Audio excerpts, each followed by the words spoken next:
안녕하세요. 안효진 전도사입니다. 제가 오늘 아침 묵상을 준비하면서 시험에 들 뻔했습니다. 하필 오늘 토요일 말씀이 믿음의 부부들이 싸울 때 가장 많이 인용하는 성경 구절입니다.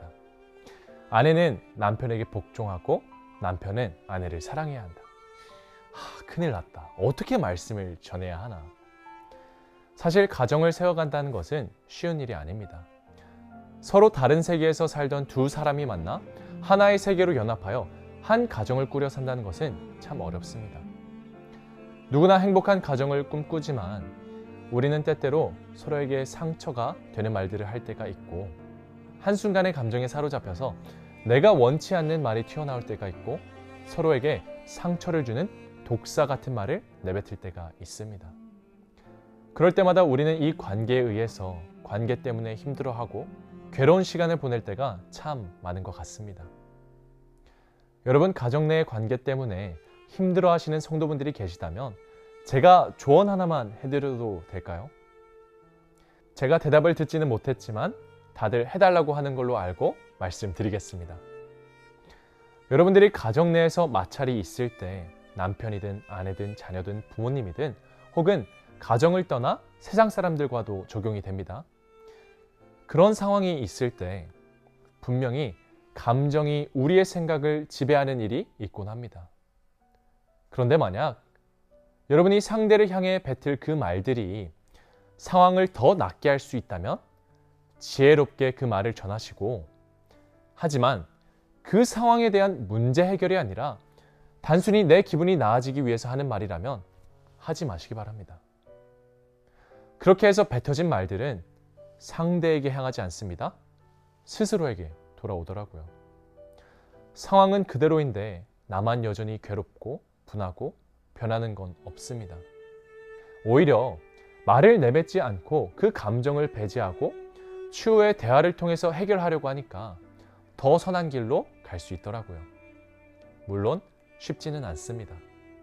하지만 예수님의 사랑을 우리가 온전히 받아들이고 경험으로 알면 가능해지더라고요. 내가 하는 게 아니라 그 크신 사랑이 우리를 바꿉니다. 오늘은 이 예수님의 크신 사랑을 우리가 본문에서 어떻게 발견할 수 있는지 말씀을 나누려고 합니다. 제가 말씀 시작 전에도 말씀드렸듯이 우리가 보고 있는 오늘의 말씀은요, 굉장한 오해 소지가 있습니다. 아내는 남편에게 복종해야 한다라는 이 말은 단순히 문자적으로 봤을 때 참 불편합니다. 불평등 시대에 오히려 불평등을 더 추구하는 것 같아요. 그런데 이 말씀이 쓰여졌을 때인 당시 1세기 로마 사회에서는 아내가 남편에게 복종하는 게 당연한 사회였어요. 그래서 이 말씀은 우리한테만 문제가 되지 당장 이 말을 듣는 사람들에게는 문제가 되지 않습니다. 하지만 이 말씀은 단순히 아내와 남편의 관계를 얘기하는 게 아니라 교회와 그리스도의 관계를 나타냅니다. 오늘의 전체적인 말씀은 21절인 그리스도를 경외함으로 피차 복종하라 라는 맥락에서 말씀을 받아들여야 하는데요.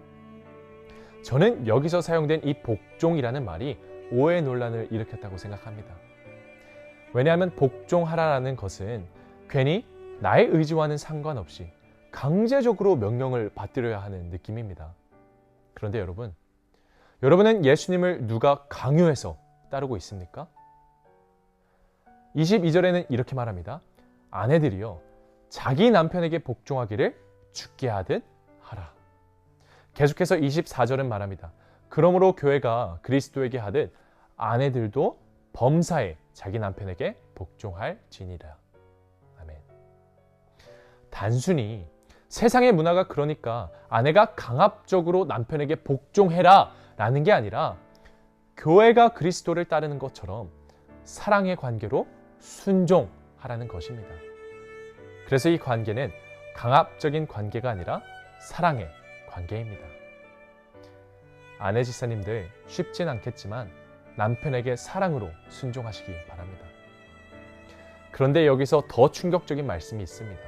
25절에 보니까 남편들아 아내 사랑하기를 그리스도께서 교회를 사랑하시고 그 교회를 위하여 자신을 주심같이 하라.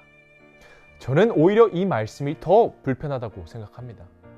제가 말씀드렸듯이 당시 로마 사회에서는 여자가 남자에게 복종하는 것은 당연한 거였어요. 대부분의 가정에서 아내는 남편의 종이나 다름없었기 때문입니다. 이런 맥락에서 25절 말씀은 당시 문화와는 완전히 다른 충격적인 가르침입니다. 자신이 평생 믿고 살아왔던 그 신념과는 전혀 다른 새로운 관계를 시작해야 합니다. 종의 관계가 아니라 교회와 그리스도의 관계입니다. 자기 목숨을 아끼지 않고 교회를 위해 목숨을 내놓으신 예수님처럼 아내를 사랑한다는 거요. 오히려 복종하는 것보다 더 어려웠을지도 모릅니다. 남편들은 자신의 기득권까지 포기함으로 아내를 사랑해야 했던 거죠. 저는 여기서 예수님의 크신 사랑을 다시 한번 깨달았습니다. 예수님의 사랑은 우리가 알고 있던 것과는 정반대의 그런 성질의 것입니다. 예수님의 사랑은 이 세상의 문화를 초월하고 우리가 그토록 지키고자 하는 것을 뛰어넘습니다. 그러니 남편 지사님들, 내 자존심과 감정은 다 내려놓고 그 모든 것들을 초월하여 아내분들을 사랑하시기 바랍니다. 바울은 말합니다. 이 비밀이 크도다. 나는 그리스도와 교회에 대하여 말하노라. 그러나 너희도 각각 자기의 아내 사랑하기를 자신같이 하고 아내도 자기 남편을 존경하라. 아멘. 사랑하는 꿈의 가족 여러분, 결국 가정이 살아나야 교회가 살아납니다. 우리의 신앙이 가장 먼저 예수님의 가르침과 교차하고 모든 것이 시작되는 곳이 바로 가정이라는 성전이기 때문입니다. 저는 여러분을 향한 그 예수님의 크신 사랑을 가정에 실현하여 하나님이 준비하신 참된 복을 누리시기를 예수님의 이름으로 소망합니다. 그런데 여기서 만약 자신은 가정이 없다, 1인 가정이다 라는 분들도 계실지도 모릅니다. 그렇다면 예수님이 사랑하시는 교회가 여러분의 가정입니다. 교회를 위하여 헌신하고 사랑의 관계로 복종하시고 예수님이 성도님을 사랑하신 것처럼 교회를 사랑하시기 바랍니다. 우리가 이러한 예수님의 사랑을 가정에 실현하고 교회에 실현할 때야말로 민족과 열방을 살리고 가정과 자녀를 살리는 교회 공동체가 세워질 줄 믿습니다. 우리 말씀 생각하며 기도하겠습니다. 사랑이 많으신 하나님 아버지, 예수님이 보여주신 그 사랑을 우리가 가정에서 서로 보여주며 가정을 먼저 세우고 그리고 더 나아가 교회를 세우기를 소망합니다. 사랑의 관계에서 모든 것을 바라보고 살아낼 수 있도록 함께하여 주옵소서.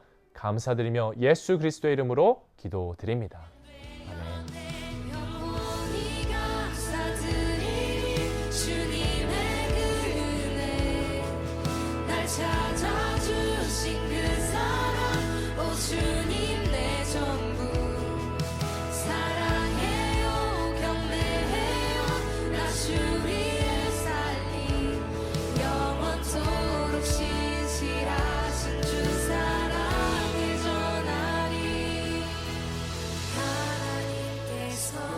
세상을 사랑하사 독생자를 주셨으니 믿는 자는 영생을 얻으리. 하나님께서 세상을 사랑하사 독생자를